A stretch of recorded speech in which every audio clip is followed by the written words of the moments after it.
যেহেতু আমরা গতকালকে শ্রীলঙ্কার সাথে ম্যাচ খেলছি, আজকে রিকভারি ছিল, তারপরে সন্ধ্যায় কোচ আমাদের সাথে বসবে, কিছু ভিডিও দেখাবে, তারপরে কোচের যে নির্দেশনা থাকবে আমাদের পরবর্তী ম্যাচের জন্য আমরা ওইভাবেই করবো ইনশাল্লাহ।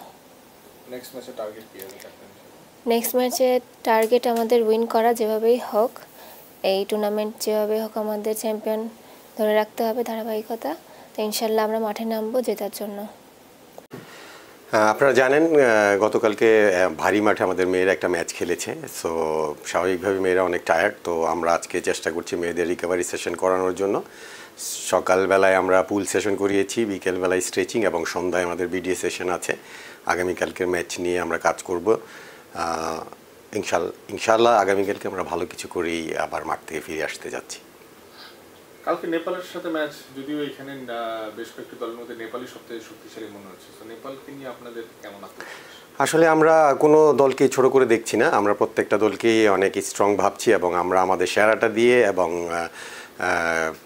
আমাদের যেই যোগ্যতা সেটা প্রমাণ করি আমরা চ্যাম্পিয়ন হওয়ার লক্ষ্যে এই টুর্নামেন্টে নামছি। সো নেপাল কোনোভাবেই দুর্বল টিম না, ওরা অনেক শক্ত টিম এবং আমাদের প্রধান প্রতিপক্ষ এই টুর্নামেন্টে।